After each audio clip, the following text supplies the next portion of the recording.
दोस्तों, आप सब लोगों को पता ही होगा कि इंडियन एयरफोर्स की तरफ से लंबे समय से 114 फाइटर एयरक्राफ्ट को खरीदने को लेकर प्रयास किया जा रहा है और इस प्रयास के अंतर्गत साल 2018 में ही इंडियन एयरफोर्स की तरफ से एक रिक्वेस्ट फॉर इंफॉर्मेशन जारी किया गया था। लेकिन रिक्वेस्ट फॉर इंफॉर्मेशन का 6 साल हो चुका है और अब तक इसमें कुछ सफलता नहीं मिला। जबकि दूसरी तरफ अगर देखा जाए तो अमेरिका भी लगातार भारत को अपना एयरक्राफ्ट बेचने को लेकर प्रयास कर रहा है और इवन अलग अलग सोर्सेस में ये भी क्लेम किया जा रहा है कि अमेरिका भारत को अपना F-35 फाइटर एयरक्राफ्ट तक बेचना चाहता है। और अब मीडिया रिपोर्टों में ये भी क्लेम किया जा रहा है कि शायद अमेरिका MRFA टेंडर को रिप्लेस करने के लिए भारत के सामने F-35 फाइटर एयरक्राफ्टों को लेके भी प्रस्ताव रखे। अब दोस्तों, काफी लंबे समय से ही अलग अलग मीडिया रिपोर्टों में क्लेम किया जा रहा है कि अमेरिका भारत को F-35 फाइटर एयरक्राफ्ट बेचना चाहता है, पर ऑफिशियली अब तक कभी भी अमेरिका के द्वारा भारत के सामने ना F-35 फाइटर एयरक्राफ्टों को लेके ऑफर रखा गया है और ना ही भारत की तरफ से ऑफिशियली ऐसे किसी भी बात का जिक्र किया गया है जिससे ये अंदाजा लगे कि भारत अमेरिका से F-35 फाइटर एयरक्राफ्टों को खरीदना चाहता है। पर जब पिछले साल एरो इंडिया एग्जीबिशन के दरमियान F-35 फाइटर एयरक्राफ्टों को भारत लाया गया था, तब एक तरीके से ये अंदाजा लग रहा था कि शायद ये अमेरिका का एक नया प्रयास हो सकता है जिसके अंतर्गत इंडियन एयरफोर्स के अधिकारियों के सामने F-35 फाइटर एयरक्राफ्टों की संभावनाओं को तैयार किया जा सके। हालांकि इसके बाद लंबे समय तक F-35 फाइटर एयरक्राफ्टों को लेकर सभी कुछ साइलेंट रहा, लेकिन फिर से एक बार F-35 फाइटर एयरक्राफ्टों को लेकर चर्चा तब से बढ़ गया जब अमेरिका के नेशनल इंटरेस्ट नामक एक ऑनलाइन पोर्टल में फिर से F-35 फाइटर एयरक्राफ्टों को लेकर चर्चा शुरू किया गया। नेशनल इंटरेस्ट के रिपोर्ट के मुताबिक संभावित अमेरिका के द्वारा मल्टी रोल फाइटर एयरक्राफ्ट मतलब MRFA टेंडर को रिप्लेस करने के लिए भारत के सामने F-35 फाइटर एयरक्राफ्टों को बेचने को लेकर प्रस्ताव रखा जा सकता है।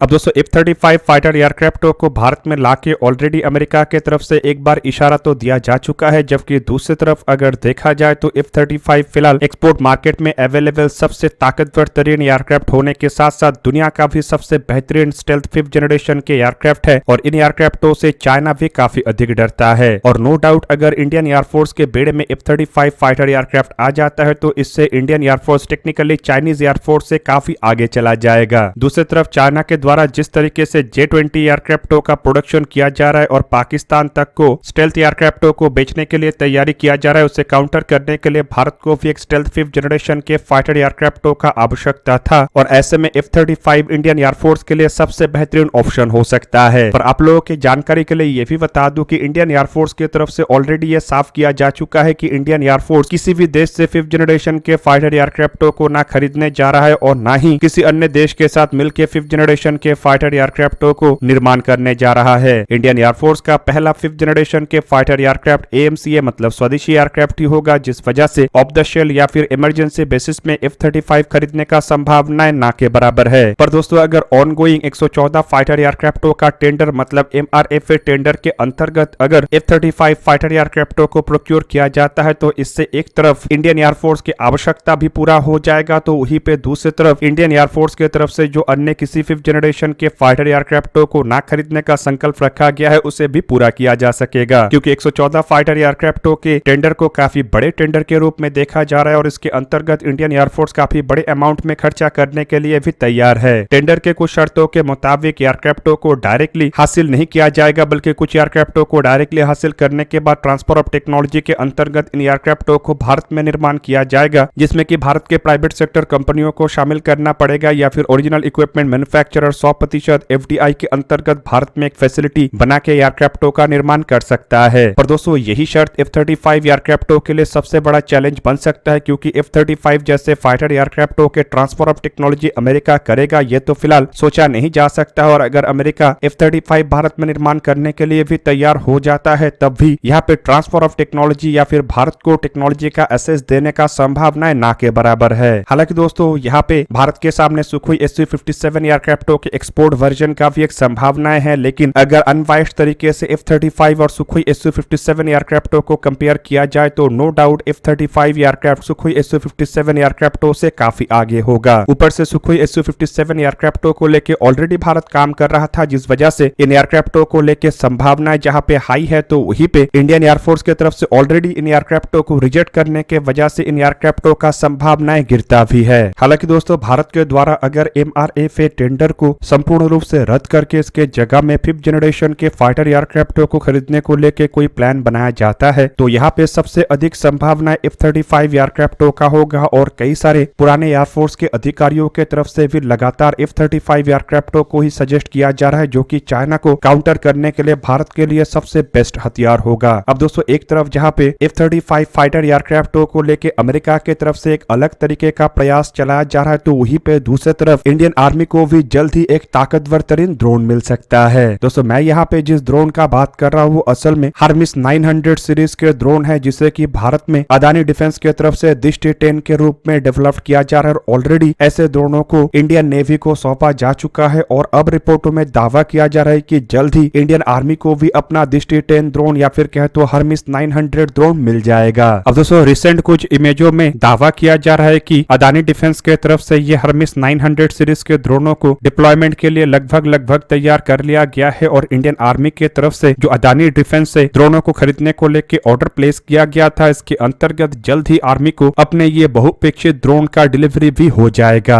वैसे अगर देखा जाए तो मई महीने तक इंडियन आर्मी को यह हर्मिस 900 सीरीज के ड्रोन मिल जाना चाहिए था, लेकिन कुछ कारणों की वजह से इन ड्रोनों का डिलीवरी नहीं हो सका। हालांकि क्या एक्चुअली कारण है उसके बारे में कोई खुलासा नहीं हुआ, पर दोस्तों संभावनाएं है कि शायद इजराइल के अंदर जो लड़ाई छिड़ा हुआ है उसके वजह से इक्विपमेंटों के सप्लाई में डिले हुआ होगा और इसी वजह से इंडियन आर्मी को हर्मिस 900 सीरीज के ड्रोनों को हासिल करने में भी डिले हो रहा है। अब दोस्तों यहाँ पे आप लोगों के जानकारी के लिए ये भी बता दूं कि रशिया यूक्रेन लड़ाई, इजराइल के अंदर फैला हुआ लड़ाई और ग्लोबल सप्लाई चेन के इश्यूज के वजह से खाली हर्मिस 900 सीरीज के ड्रोनों को लेके ही इश्यू नहीं आ रहा है, बल्कि हर तरीके के हथियारों के मामले में लगातार डिले का सामना करना पड़ रहा है और इस वजह से इंडियन आर्म फोर्सेस के मॉडर्नाइजेशन के ऊपर भी असर पड़ रहा है और एयरफोर्स को भी काफी इफेक्ट पड़ रहा है। यहाँ पे दोस्तों आप लोगों को ये भी जान के रखना चाहिए कि जो हर्मिस 900 सीरीज के ड्रोन है ये असल में इजरायली कंपनी एल्विट सिस्टम्स के तरफ से तैयार किया गया है और ये एक मीडियम ऑल्टीट्यूड लॉन्ग एंड्योरेंस श्रेणी का ड्रोन है जो कि सर्वेलेंस, रिकॉनेसेंस और इंटेलिजेंस गैदरिंग का काम जहाँ पे कर सकता है। तो वहीं पे इन ड्रोनों के पास हथियारों को कैरी करने का भी क्षमता है और एक समझौते के अंतर्गत अदानी डिफेंस इन ड्रोनों को भारत में निर्माण कर रहा है और मीडिया रिपोर्टों में यह भी क्लेम किया जाता है कि अदानी डिफेंस में बनने वाले इन ड्रोनों में काफी बड़े मात्रा में इंडिजीनियस कंपोनेंट मतलब करीब 60% तक इंडिजीनियस कंपोनेंटों का उपयोग किया जा रहा है और अदानी डिफेंस केवल मात्र इन ड्रोनों को इंडियन आर्म फोर्सेस के लिए ही नहीं बना रहा है, बल्कि भारत से बन के अब तक ऐसे 20 ड्रोनों का सप्लाई इजराइल को भी किया जा चुका है और इंडियन नेवी के तरफ से जहां पे 2 ड्रोनों को खरीदने को लेकर ऑर्डर प्लेस किया गया था, तो वहीं पे आर्मी के द्वारा भी करीब 2 ही ड्रोनों को खरीदने को लेकर अब तक ऑर्डर प्लेस किया गया है और नेवी के 2 ड्रोन ऑलरेडी नेवी को जहां पे सौंपा जा चुका है, तो वहीं पे आर्मी के ड्रोन जल्द ही आर्मी को मिल जाएगा और संभावित इन ड्रोनों को आर्मी के द्वारा हासिल करने के बाद इसका डिप्लॉयमेंट पाकिस्तान के साथ लगे हुए बॉर्डर रीजन में किया जाए। हालांकि खबरों में यह भी दावा किया जा रहा है कि आर्मी और नेवी के बाद संभावित एयरफोर्स की तरफ से भी कुछ ऐसे ड्रोनों को खरीदने को लेके ऑर्डर प्लेस किया जाए, लेकिन ये संपूर्ण रूप से एक लिमिटेड सीरीज के ही प्रोक्योरमेंट होगा, जबकि एक बड़े प्रोक्योरमेंट को लेके भी तैयारी किया जा रहा है और इंडियन आर्म फोर्सेस के एक बड़े रिक्वायरमेंट को देखते हुए अदानी डिफेंस की तरफ से भी लगातार अपने ड्रोनों को आर्म फोर्सेस के सामने पेश किया जा रहा है। जबकि वहीं पे आप लोगों को यह भी पता होगा कि इंडियन आर्म फोर्सेस की आवश्यकताओं को पूरा करने के लिए तापस सीरीज के ड्रोनों का भी डेवलपमेंट किया जा रहा था, लेकिन कई सारे कारणों की वजह से इस डेवलपमेंट में सफलता नहीं मिला और इस वजह से यह भी एक्सपेक्ट किया जा रहा है कि तापस ड्रोनों के जरूरतों को भी शायद हर्मिस 900 मतलब दृष्टि 10 ड्रोनों के द्वारा ही पूरा किया जाए। अब दोस्तों दृष्टि 10 ड्रोनों को लेकर अब तक ये तो कंफर्म नहीं हुआ है कि भारत में मतलब अदानी डिफेंस में जिन ड्रोनों का निर्माण किया जा रहा है वो एग्जैक्टली हथियारों से लैस है कि नहीं, पर इतना कंफर्म है कि एल्विट सिस्टम्स की तरफ से अब तक जिन ड्रोनों का निर्माण किया गया था उनमें हथियारों का काफी अधिक क्षमता है और इसी वजह से इन ड्रोनों को एक आर्म ड्रोन में इस्तेमाल करने के भी संभावनाओं को देखा जा रहा है, जो कि केवल इंडियन आर्म फोर्सेस के रिकॉनेसेंस सर्वेलेंस कैपेबिलिटी को ही एनहांस नहीं करेगा बल्कि स्ट्राइक कैपेबिलिटी को भी एनहांस करेगा। दोस्तों आप लोगों को क्या लगता है कि 2 के संख्या में ड्रोनों को खरीदने के बाद इंडियन आर्म फोर्सेस की तरफ से क्या बड़े मात्रा में हर्मिस 900 सीरीज के ड्रोनों को खरीदने को लेकर ऑर्डर प्लेस किया जा सकता है या नहीं? कमेंट करके अपनी राय अवश्य दीजिए। दोस्तों आज के इस वीडियो को यहीं पे ही करते समाप्त, किसी और एक दिन किसी और एक वीडियो में मिलेंगे, तब तक के लिए जय हिंद, वंदे मातरम।